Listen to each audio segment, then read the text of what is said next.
할렐루야. 새벽 기도에 오신 성도님들을 주님의 이름으로 환영하고 축복합니다. 네, 오늘은 민수기 3장 40절에서 51절의 말씀을 가지고 레위인으로부터 부르심이라는 제목으로 하나님 말씀을 나누고자 합니다. 40절부터 51절까지의 말씀인데요. 제가 봉독해 드리도록 하겠습니다. 여호와께서 또 모세에게 이르시되 이스라엘 자손의 처음 태어난 남자를 1개월 이상으로 다 계수하여 그 명수를 기록하라.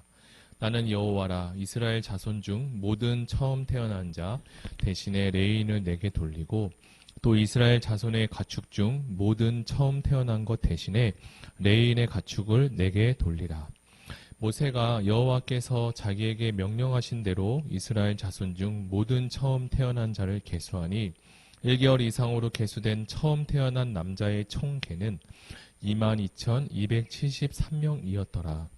여호와께서 모세에게 말씀하여 이르시되 이스라엘 자손 중 모든 처음 태어난 자 대신에 레위인을 취하고 또 그들의 가축 대신에 레위인의 가축을 취하라. 레위인은 내 것이라. 나는 여호와니라. 이스라엘 자손의 처음 태어난 자가 레위인보다 273명이 더 많은즉 속전으로 한 사람에 5세겔씩 받되 성소의 세겔로 받으라. 한 세겔은 20게란이라. 그 더한 자의 속전을 아론과 그의 아들들에게 줄 것이니라.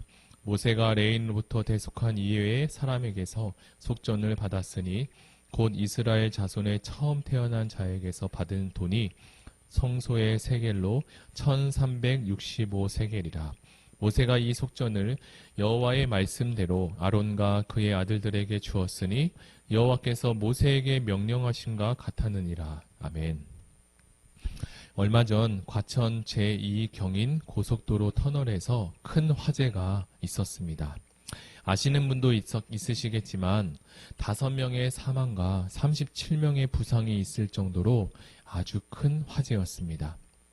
기자들이 찍은 사진만 보아도 아찔할 정도로 터널 안에 생긴 화재는 통제하기가 어려웠던 모양입니다. 만약 이렇게 큰 화재가 일어난다면 일반 사람들은 어찌할지 몰라 속수무책으로 당할 것입니다. 불을 끄는 일만 전문적으로 하는 사람들인 소방관들은 일사천리로 방화복을 입고 물을 뿌리는 호수로 준비해서 불을 끄고 피해를 최소화했을 것입니다. 전문적인 소방관들이 없었다면 아마도 이 사건은 더 많은 피해가 있었을 것이라 생각됩니다. 오늘 본문을 살펴보니 이스라엘 백성 중에도 하나님의 특별한 일로 맡긴 사람들이 나오는데요. 이 사람들은 다름 아닌 레위인이었습니다. 레위인들은 이 세상에서 유일하게 하나님의 진노를 끄고 책임을 맡은 사람들로 하나님께 부름을 받게 됩니다. 우리는 지금까지 이제 민수기를 계속해서 묵상하고 있는데요. 민수기를 읽으면서 우리가 무엇 때문에 광야에서 떠돌아 생활하는 이스라엘 백성에 대해서 생각해보고 질문을 던져볼 수 있습니다. 그들은 현재 광야에서 지내고 있지만 누구보다 더 복된 자들입니다. 왜냐하면 그들에게는 어느 것보다 크고 위대하신 하나님이 그들과 함께 계시기 때문입니다. 그러나 이스라엘 백성은 애굽에서 수십 년 동안 지내면서 수백 년 동안 지내면서 노예로 있으면서 그들의 생각과 마음이 하나님 나라의 가치관에서 멀어져 있었습니다. 당연히 그들은 하나님을 올바로 모시는 것이 어떤 것인지 알지 못했고 또한 그렇게 하는 것도 쉽지 않았을 것입니다. 왜냐하면 애굽은 죄로 가득한 문화였고 하나님은 거룩한 분이시기에 티끌만한 죄도 용납하지 않으시는 분이십니다. 하나님은 이스라엘과 하나님 사이에 중간 역할을 하는 사람을 세우기를 원하셨습니다. 물론 나중에 중보자 되시는 예수 그리스도가 오시기 전까지 그림자의 역할이지만 말입니다. 하나님은 구약에 있어서 선지자와 왕과 제사장을 통해서 영원한 그리스도의 직분을 그분의 사역을 이미 시작하셨던 것입니다. 레위인들은 하나님과 이스라엘 백성 사이에 있으면서 이렇게 완충제 같은 역할을 하게 하셨습니다. 하나님은 레위인들에게 하나님께 제사 드리는 일과 말씀으로 봉사하는 여러 일들을 맡기셨습니다. 이러한 사역을 통해 하나님과 교제하고 더 가까이 갈 수 있도록 길을 열어 주었는데요. 이전에 있던 애굽의 세상 문화와는 전혀 다른 기독교 문화, 즉 하나님 나라의 가치관을 심어 주셨던 것입니다. 레위인들은 자신이 그 일을 하고 싶어서 하는 사람들이 아니었습니다. 하나님께서 일방적으로 그들을 택하시고 세우신 것입니다. 이 부분에서 사람들이 생각할 때 사람의 생각으로는 이러한 방식이 조금은 이해가 되지 않을 수 있습니다. 그러나 하나님은 하나님을 섬기는 자들을 하나님 자신이 선택하셔야만 했습니다. 이 일은 전혀 민주적인 방식이 아니라 그곳에 하나님의 뜻을 담아 두셨던 거죠. 이것은 하나님의 기쁘신 의도가 있는데 우리는 이 기쁘신 의도를 잘 살펴보아야 합니다.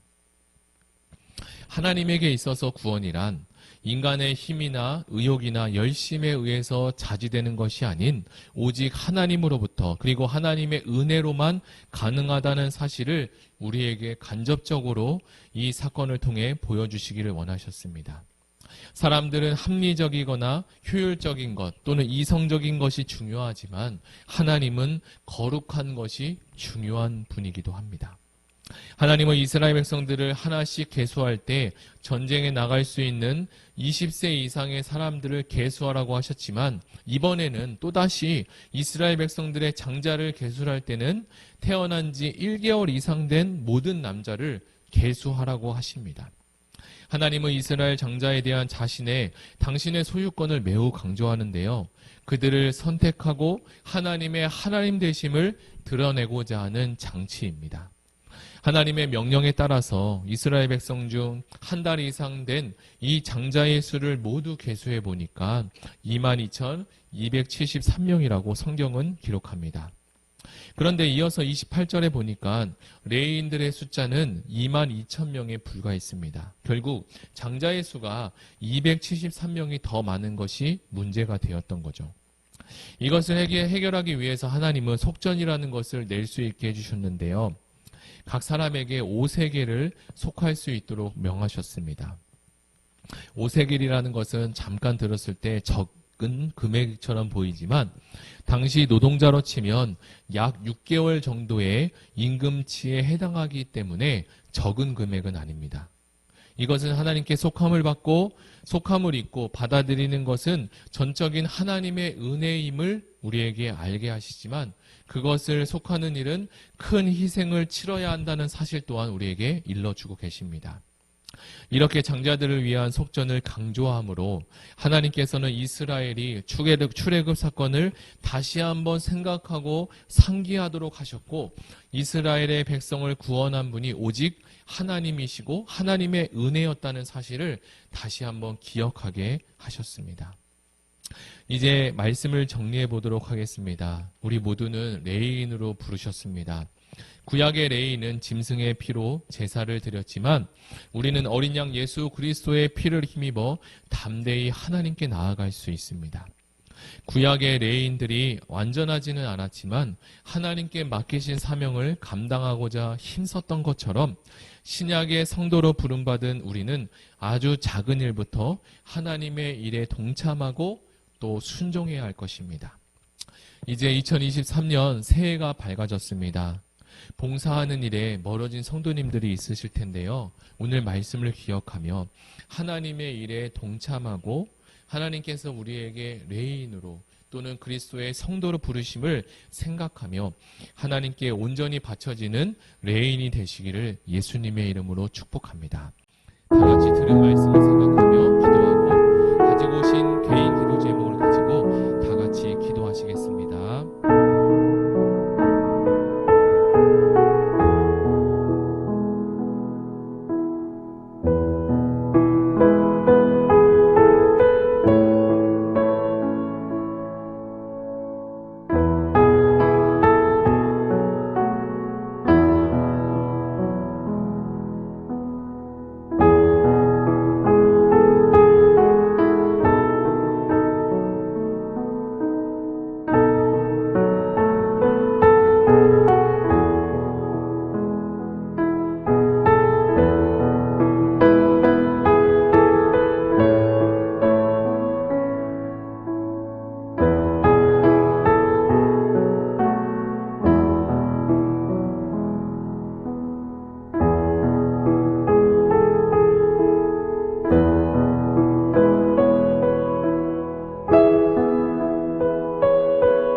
주